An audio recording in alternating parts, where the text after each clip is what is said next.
Okay, for this next exercise, we'll take a look at the status tables. And if you remember in the sales order, we'll hop in there right now and take a look at one of these. We had the status at the header and the item. So they're pretty similar. Some of the same fields are tracked at both levels. The header status here, a lot of it is kind of the summary of all the line items will have a header status. So you can come in and look at the header status, order by order, and you can even look at this from document flow and all that. You can get over to the status of the documents. But let's say that we want to look at the status for a whole bunch of documents. So we can see on this document the credit status is not approved. So I can run some credit reports and pull all that. Or I could go down to the status tables and just pull a list of orders not approved. And same thing, I could look at the rejection status or incompletion status. And where these status tables really get powerful is if I want to look at a snapshot of documents for a combination of statuses all at once, or to use VBUC and VBUP tables to get those statuses with VBUC or VBKD for a collection of different data by status. Okay, especially if we've recently changed incompletion procedures, if we have certain required fields or customizations that have been done where statuses aren't quite what they should be. Likewise, if you're going to go develop a report that kind of looks at the documents and where documents are in the processing status, across multiple document types, sometimes it's good to have a good grasp of the status information. So we'll go ahead now and kind of just back out of here, and we'll go over to start off the table VBUC. Okay, so before I run this, let's just go ahead and run this VBUC wide open here. I'm going to take out the 500.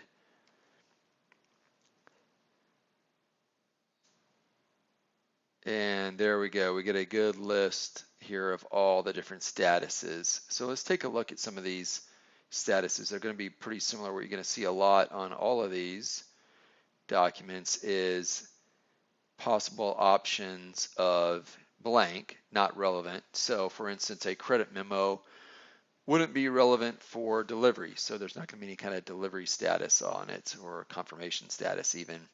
You're going to see not yet processed, meaning, nothing's been done yet. So for instance, on our delivery status for an item, A would mean it's not yet been delivered.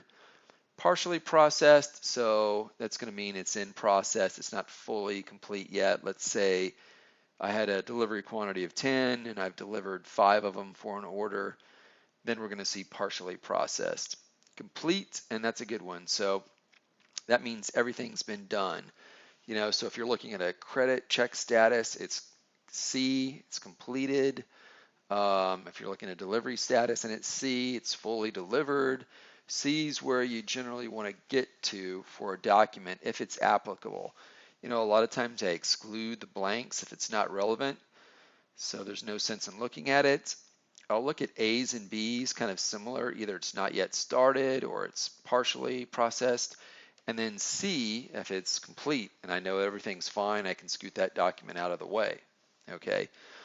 A's often means if you're having trouble with documents and you're seeing a status of A, there's something wrong as far as it's not getting picked up. For instance, if we look at an order that should be delivered and it's constantly coming up A, there could be some issue why it's not getting delivered. Either the dates are not right, the selection criteria for the document's not right, something's missing causing it not to get delivered. Partially processed, for documents means it could mean nothing. It could just be partially there, or it could be that changes have been made to a document after it's been processed, because it could be C and then go back to B at some point.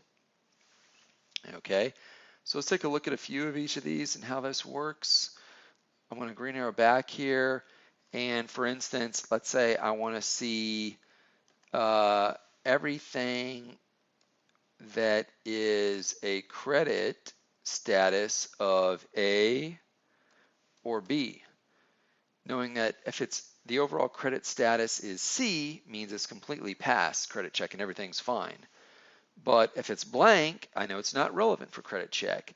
But if it's A or B, something could be up with this documents. And this generally, if I run it, should match up with any reports I have on credit status. So if you're seeing orders that are on credit hold, but they're not showing up on your credit reports, this is a great place to check and just do a double check, make sure, hey, do I have 485 orders that should be on credit hold right now? Okay. Also at the header, let's go ahead and look at one of these. We're going to see certain things, like delivery status. If I'm doing some sort of analysis on document flow or orders not going to delivery, I might come here and check the delivery status of an item and make sure that that looks correct. And let's pull in the details so we get everything here. So you can see delivery status is LFSTK and LFGSK. So I might be running a report or doing some data analysis checking these statuses. Okay, another set of important statuses are down here, these incompletion ones. And you can see I might want to run report and check on the incompletion statuses if documents are showing up incomplete for any particular reason. Okay. And you can scroll down through these and kind of look at all the different statuses that you can check. Generally, if you're seeing ones that are blank again, I would exclude those and not worry about them as much. Okay, they're not relevant for you. And you can even do this too on the initial selection if you want to build yourself a variant, all right? And I'm going to save this as, Z test 1, test variant. If you want to go through and set yourself up a variant where you basically exclude everything equal to blank, and you can continue this all the way on through for the fields that you want to review. And if a field is not relevant for review, I'd go ahead and take it on off out of the output. And then you save that variant when you have all your final selections in there and you've got something you can come back to and just run it repeatedly. Okay. So next, if I'm seeing a bunch of things here that are incomplete at the header level, and there may be some item relevance to it, then I might also want to go over and do the same thing and review those at the VBUP or item level as well and see, okay, is there something here in the item level that's causing all these documents to show up incomplete? Okay, because if an item is generally incomplete, okay, line item is incomplete, then the document's going to be incomplete too. So it may not necessarily be that, but it's a good thing to check too. Or you may just want to do incompletion checks. You'll see, or other status checks at the item level. Much of what you're going to look here at the item level is going to be the same, but then you're looking at particular items. Okay, you can see a lot of these are C, a lot of these are fine. Okay, so you can do the same kind of thing here too, where if I'm going to look at the item level, maybe I don't want to do the documents. I'm going to get rid of all entries. Okay, here again. And then I just want to come in here and look at anything where,